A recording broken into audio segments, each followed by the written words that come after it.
Salam damai sejahtera untuk kita semua. Puji Tuhan, kita bertemu kembali dalam pembahasan pelajaran Sekolah Sabat lewat channel ini bersama saya, Pendeta Deo Sompotan. Dan pada saat ini kita telah tiba pada pelajaran yang ketiga yang berjudul Melihat Orang Melalui Penglihatan Yesus. Dan kita baru menginjak kita baru masuk pada pelajaran yang ketiga dari judul besar pelajaran kita sepanjang triwulan ini, yaitu menjalin persahabatan untuk Allah, sukacita berbagi dalam misinya. Dan saya akan membahas pelajaran Sekolah Sabat ini bersama dengan tamu saya, yaitu Pendeta Andy Kalwela. Shalom, apa kabar Pendeta? Shalom, selamat malam Pak Pendeta Adel, puji Tuhan. Puji malam Tuhan. Ini dalam keadaan sehat. Terima kasih. Jadi selamat malam, selamat pagi, dan selamat siang. Kalau ada yang menonton pada waktu pagi, siang, dan malam. Ya. Oke, terima kasih. Pendeta Andy Kalwela saat ini melayani sebagai pendeta di Jemaat Ngawi ya. Akan pindah ke Jemaat Ngawi di Jawa Timur. Ya. Baik, sebelum kita akan masuk dalam pembahasan pelajaran Sekolah Sabat kita, mari kita berdoa terlebih dahulu. Kita meminta tuntunan kuasa Roh Kudus supaya pelajaran yang akan kita bahas boleh dapat berguna untuk dapat dimengerti dengan baik, sehingga pelajaran ini boleh dapat menjadi praktek hidup nyata dalam kehidupan kita masing-masing dan semua yang akan menyaksikan video ini. Mari kita berdoa. Bapa dalam sorga, kami naikkan syukur terima kasih kepadamu oleh berkat Tuhan. Pada saat ini kami sedia untuk mempelajari pelajaran Sekolah Sabat. Kami membutuhkan kuasa Roh Kudus-Mu Tuhan, agar ketika kami mengulas pelajaran ini, kami boleh mengerti, dan semua yang akan menonton video ini boleh juga mendapatkan pemahaman yang baik. Lewat penyampaian kami yang sederhana ini, boleh memberikan pengertian, dan boleh kemudian firman yang kami pelajari lewat pelajaran Sekolah Sabat ini menjadi pedoman dalam kehidupan kami untuk kami praktekkan sebagai umat Tuhan yang hidup di akhir zaman. Berkati hamba-Mu, Pendeta Andy Kalwela, yang akan mengulas pelajaran Sekolah Sabat ini, urapi dengan kuasa Roh Kudus dari sorga. Terima kasih Tuhan, di dalam nama Tuhan Yesus kami persembahkan doa ini. Amin. Amin. Melihat orang melalui penglihatan Yesus. Sepanjang minggu ini kita akan belajar bersama-sama di dalam pelajaran Sekolah Sabat ini, dan beberapa ayat-ayat Alkitab yang menjadi landasan bagi pelajaran Sekolah Sabat kita sepanjang minggu ini terdapat di dalam Markus 8 ayat 22 sampai 26, Yohanes 4 ayat 3 sampai 34, Yohanes 1 ayat 40 dan 41, Markus 12 ayat 28 sampai 34, dan Lukas 23 ayat 39 sampai 43, dan Kisah 8 ayat 26 sampai 38. Sementara untuk ayat hafalannya cukup pendek, cukup singkat, yaitu Matius 4 ayat 19. Yesus berkata kepada mereka, "Mari, ikutlah aku, dan kamu akan kujadikan penjala manusia." Bagaimana Pendeta Endik melihat akan pelajaran ini? Dikaitkan dengan ayat hafalan dari judul, kemudian kita kaitkan dengan ayat hafalannya, melihat orang melalui penglihatan Yesus. Apa hubungan yang dimaksudkan di sini dengan kata-kata di dalam Matius 4 ayat 19, "Mari ikutlah aku, dan kamu akan kujadikan penjala manusia." Silakan, Pendeta. Baik, terima kasih hamba Tuhan Pendeta Del Sopotan. Pelajaran Sekolah Sabat kita ini, dia lebih kecenderungan mengingatkan kepada kita bagaimana reaksi kita, bagaimana reaksi umat-umat Tuhan ketika melihat orang yang ada di sekitar kita. Apa pandangan kita? Timbul pertanyaan adalah, di saat kita melihat orang, maka ada dua sisi di dalam pikiran kita. Yang pertama adalah sisi positif dan sisi negatif. Nah, judul pelajaran Sekolah Sabat ini, di mana mengingatkan kepada kita bagaimana kita melihat orang dari sisi manusia dengan sisi Yesus. Otomatis berbeda jauh antara cara pandang Yesus dengan cara pandang daripada kita umat manusia. Menariknya, di dalam ayat tema itu, yang dimana ketika Tuhan melihat para rasul-rasul yang pertama di saat itu, ini kita mulai membedah cara pandang manusia dengan cara pandang Yesus. Nah, di saat Yesus melihat mereka dalam kesibukan mereka di laut atau di pantai, saat Yesus memandang mereka, Yesus hanya langsung dengan satu ajakan yang penuh kuasa, satu ajakan yang sangat bermanfaat bagi mereka yang dipanggil saat itu, dengan hanya mengatakan, mari ikutlah aku dan kujadikan sebagai penjala manusia. Nah, itu cara Yesus dalam memandang orang. Yesus tahu dia punya potensi. Yesus tahu dia punya kekurangan atau kelebihan, dan Yesus memandang mereka sehingga Yesus memanggil mereka untuk menjadikan mereka sebagai alat-alat Tuhan atau sebagai orang yang nantinya melayani bersama Yesus dan meneruskan akan pelayanannya Yesus. Sekarang bagi kita, kembali lagi kepada kita, apa yang timbul dalam pikiran kita saat kita melihat orang yang ada di sekitar kita? Apakah kita melihat dia dan mengatakan, oh ini dia yang harus dibawa kepada Yesus. Oh ini dia yang harus saya ajarkan kebenaran Yesus kepada orang ini. Atau kita memandang dia dengan mengatakan, oh dia ini sifatnya begini, oh dia ini sifatnya begitu, oh kelakuannya agak bagus, oh kelakuannya agak menarik dan sebagainya. Nah ini dikembalikan kepada kita. Sehingga kalau kita lihat di dalam pendahuluan pelajaran sekolah Sabat itu, di situ dia bilang bahwa Yesus tidak memandang Petrus yang dari sisi manusianya sebagai seorang yang pembicara keras.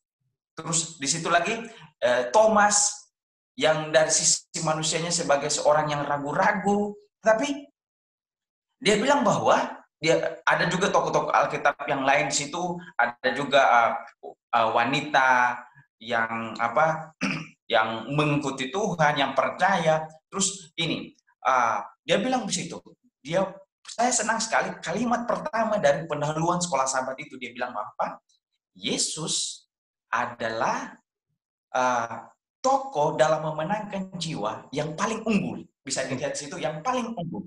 Dan kita bisa melakukannya dengan cara belajar kepada dia. Simpel saja, apa yang Yesus lakukan situ?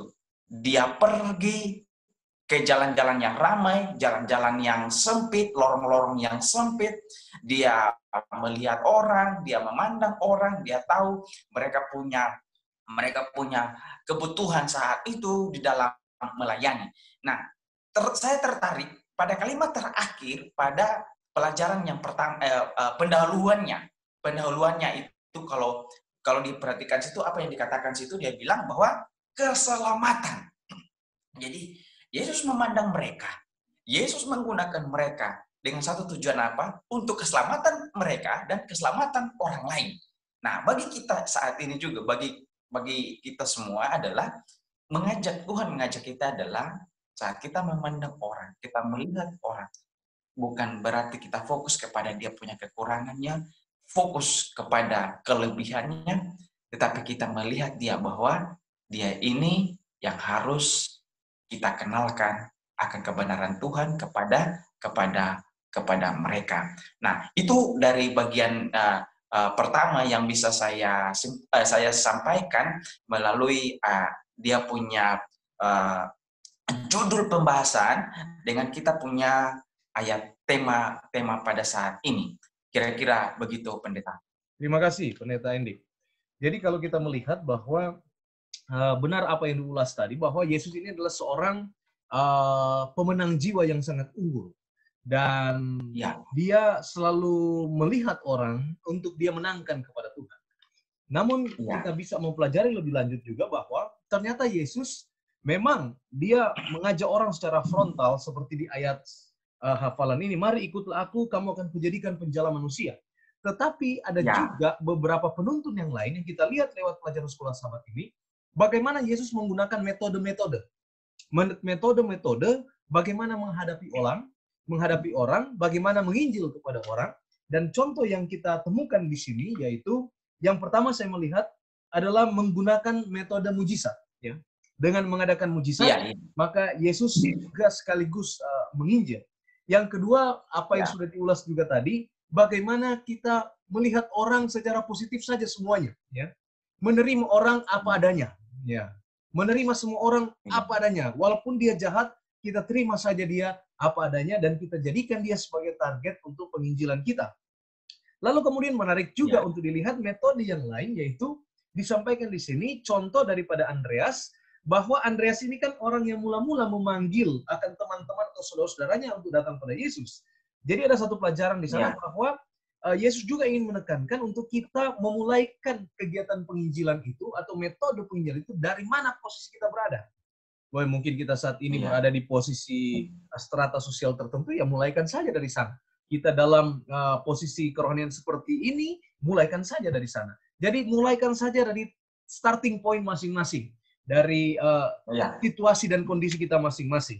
Nah, yang menarik di sini, yang ingin kita kemudian bahas, yang berikut adalah Yesus selalu membuka peluang-peluang, ya, peluang-peluang untuk supaya setiap kesempatan menginjil, ya, setiap kesempatan memperkenalkan kasih karunia Tuhan. Dan itu juga ditiru oleh rasul-rasul yang ada di dalam kisah-kisah para rasul. Mereka menggunakan setiap kesempatan untuk mereka boleh menginjil. Contohnya Paulus, dia gunakan banyak kesempatan, peluang-peluang yang ada, dia menyampaikan Injil. Nah, yang menjadi menarik untuk kita diskusikan saat ini adalah bagaimana kita kemudian berurusan dengan orang-orang yang sulit, ya. Bagaimana Yesus dia menghadapi orang-orang ahli-ahli Taurat yang sulit, ya. Bagaimana caranya kita untuk menginjil orang-orang yang dalam tanda kutip mungkin sulit, dalam arti kata mengadakan sedikit perlawanan terhadap apa yang kita sampaikan. Mungkin ini boleh diulas. Baik. Baik, terima kasih. Tadi disampaikan bahwa ada satu metode yang Yesus gunakan dalam pelayanannya adalah yaitu dengan cara mujizat. Sebelum saya akan menjawab pertanyaan yang tadi ini, saya mau hubungkan sedikit dulu. Dalam pelayanannya Yesus saat dia melakukan mujizat, tadi kalau dia pelajaran sekolah Sabat itu dia bilang bahwa hanya di setiap melakukan mujizat Tuhan hanya melakukannya satu kali. Tapi dalam konteks peristiwa ini Yesus lakukan 2 kali. Namun ada pelajaran paling penting di situ. Pelajaran penting di situ adalah yang pertama, di situ ada 2 kata yang menonjol. Boleh Pak Pendeta boleh lihat ada 2 kata yang menonjol di situ adalah memohon, dengan yang satunya adalah di mana rekan-rekannya meminta, ya, memohon dengan ada satu kata lagi di situ, ada 2 kata. Ya. Nah di situ kalau kita perhatikan meminta dan memperkenalkan. Nah pelajarannya di sini adalah bagi kita yaitu adalah di mana dalam pelayanan tugas tanggung jawab kita juga seperti ini. Seperti seorang yang buta ini, yang dimana dia sahabat-sahabatnya ini membawa dia memohon, memperkenalkan. Nah, ini bagi kita juga, bagi kita untuk kita terlepas dari pelayanan atau penginjilan yang dimana saat kita bertemu dengan orang yang sangat susah, sangat sulit. Nah, bagaimana menghadapinya ini adalah bisa juga kita lakukan dengan cara yang bisa sederhana, adalah kita memperkenalkan orang-orang yang memiliki kemahiran atau diberikan kemampuan untuk bisa mengatasinya. Maka kita dalam melakukan bekerja sama. Dalam pelayanan kita bekerja sama satu dengan yang lain. Misalnya contoh simpel aja, yang si buta ini dia tidak bekerja sendirian. Ada orang lain yang menuntun dia.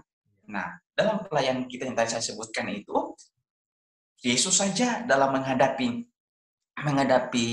kesukaran, kesulitan, bagaimana menghadapi orang-orang Yahudi dan sebagainya, Yesus punya cara itu untuk membuat mereka itu mengenal atau tahu lebih dalam atau mengerti akan perkabarannya. Dia ada beberapa kali dia menggunakan ilustrasi dalam pengajarannya supaya orang-orang yang menentang dia ini bisa tangkap cepat. Nah, kita bagaimana sekarang ini saat kita menghadapi kesulitan, menghadapi orang-orang yang sulit, yang sukar dalam tanda kutip, ya, yang bisa juga kadang-kadang bisa juga membuat kita mundur.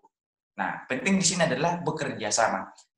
Dalam penginjilan, penarikan jiwa, kita tidak boleh egois untuk bekerja sendiri.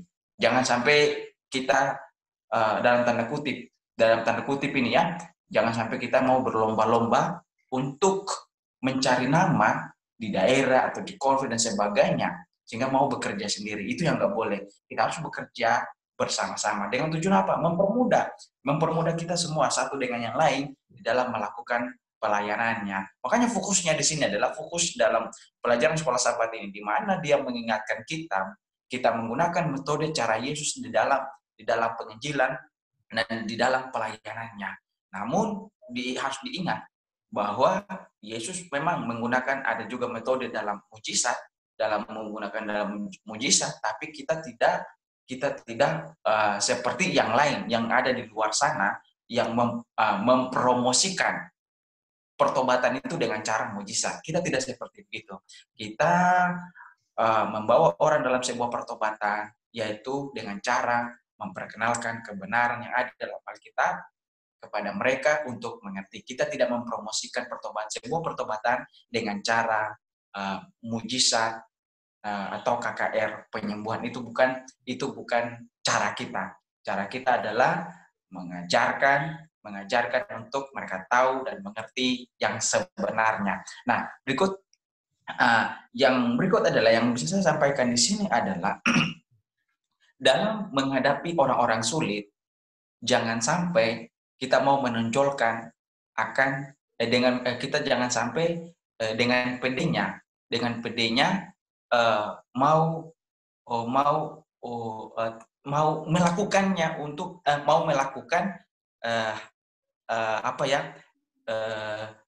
melakukan atau mau terang-terangan berhadapan dengan orang-orang yang kita anggap bahwa orang-orang sulit ini. Jangan sampai kita dengan yakin bahwa kita mampu. Di saat kita mengatakan kita mampu, hati-hati. Karena bisa di situ setan akan pakai kita, menjatuhkan kita.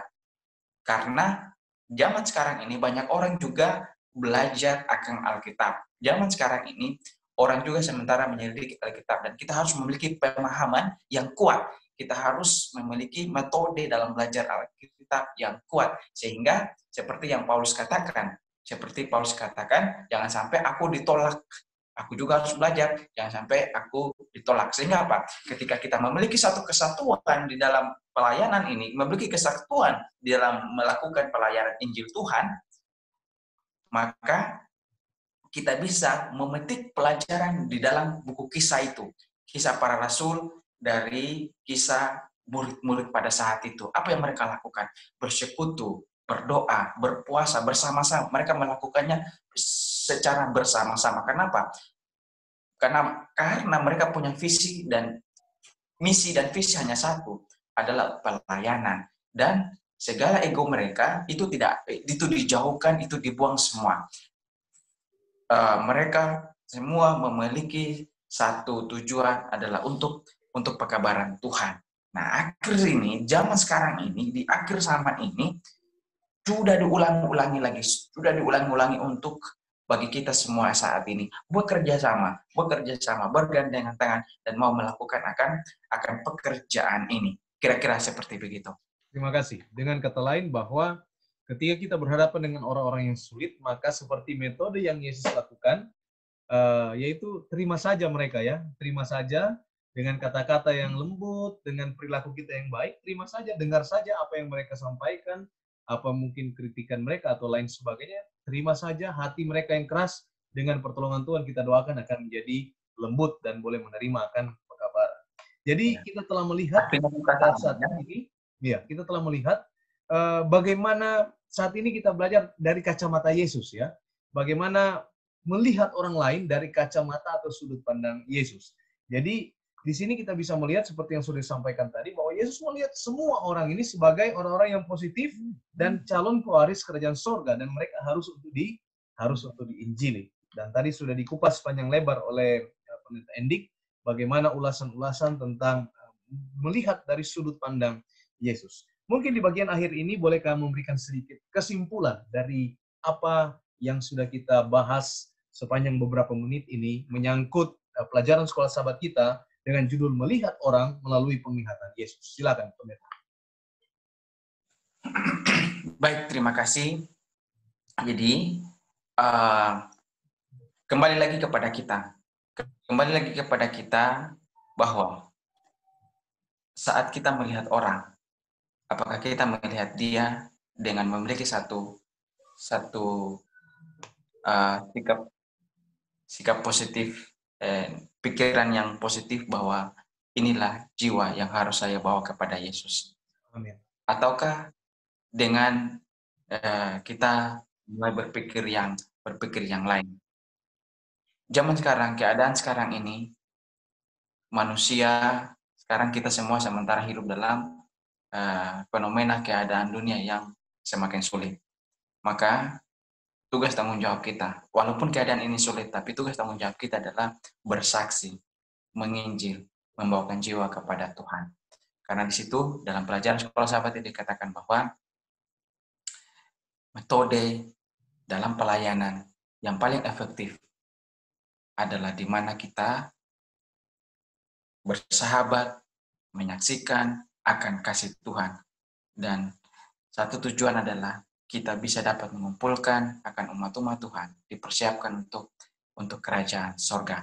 Nah, saya pikir di sini adalah pelajaran sekolah sahabat kita ini kecenderungannya kepada hal-hal yang praktisi. Ini adalah pelajaran yang dimana sudah diulangi-ulangi terus, dan yang paling efektif di sini adalah melakukan. Nah, begini. Saya pernah mendengar ada satu statement begini bahwa khotbah yang paling efektif atau khotbah yang paling power adalah melihat. Maksudnya apa? Kita telah mendengar itu khotbah, terus saat kita mendengar, kita harus mempraktekkan itu khotbah, lalu orang melihat akan hasil apa yang kita dengar itu. Karena judulnya itu apa? Melihat. Di situ ya, berarti indera, ada menggunakan indera mata. Menggunakan indera mata. Nah, kembali kepada kita. Saat kita menggunakan indera mata kita ini, melihat orang, apakah kita mempraktekkan apa yang kita dengarkan di saat kita beribadah, mendengarkan khotbah, ataukah sebaliknya. Maka panggilan bagi kita semua adalah khotbah yang hidup bagi kita adalah khotbah, yaitu melakukan apa yang kita dengar itu.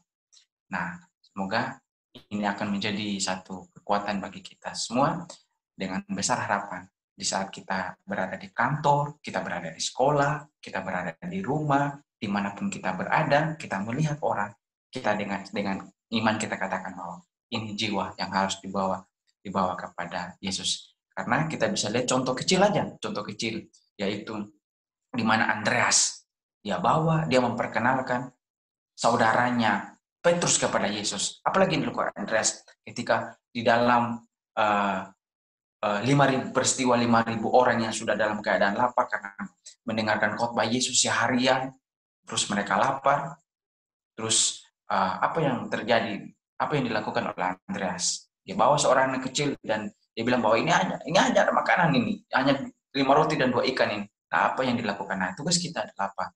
Tugas apa kita di sini?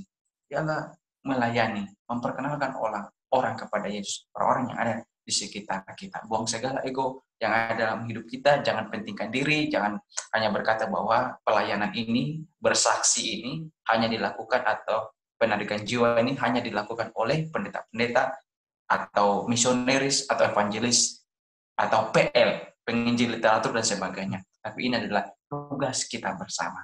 Karena saya tertarik dengan kisah ketika Yesus mengutus 70 murid. Apa yang terjadi di sana? Mereka kembali dalam pelayanan itu.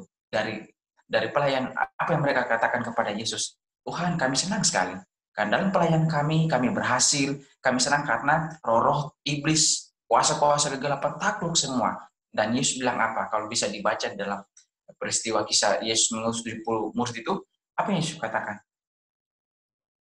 Jangan bersukacita karena itu, tapi bersukacitalah karena namamu terdaftar dalam kerajaan surga. Nah, Amin. Orang yang bersaksi, orang yang menginjil, orang yang membawa jiwa, besar harapan, dengan iman, harus yakin bahwa namanya tercatat dalam buku kehidupan.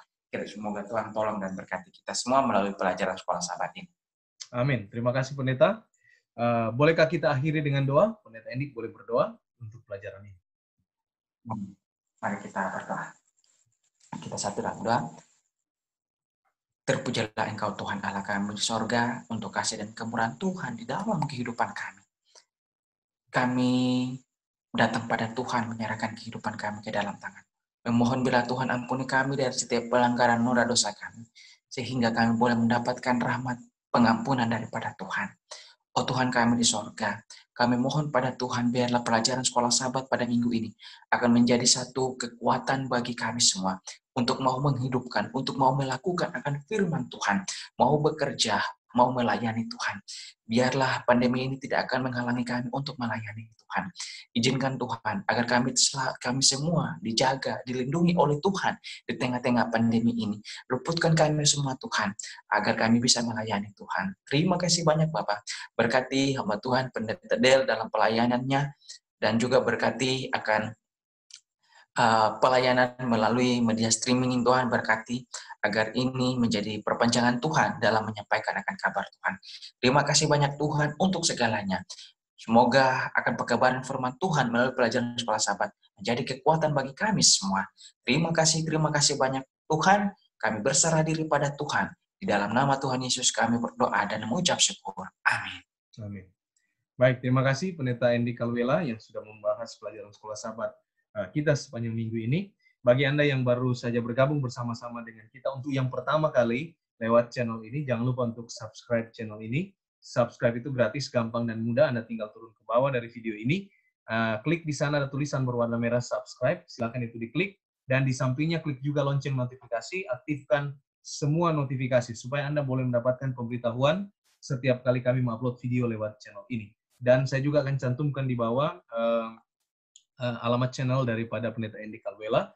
Pendeta Andy juga menyampaikan video-video khotbah-khotbah yang sangat memberkati dan begitu semangat lewat channel YouTube-nya, dan saya akan taruh di deskripsi di bawah. Anda boleh cek di sana dan silakan juga di subscribe. Berikan tanda like untuk video ini dan komen untuk berdiskusi tentang materi yang sementara kami bawakan, yaitu pelajaran sekolah sahabat yang ketiga yang judulnya adalah melihat orang melalui penglihatan Yesus. Dan share video ini untuk jadi berkat juga bagi orang lain. Share lewat media sosial, WA pribadi, ataupun grup WA. Sekali lagi terima kasih Pendeta Andy Kalwela atas waktunya. Tuhan kiranya memberkati dalam pelayanan, dalam persiapan perpindahan pelayanan dari Muncar menuju ke Ngawi. Shalom dan Tuhan memberkati kita semua. Amin. Amin. Amin. Shalom.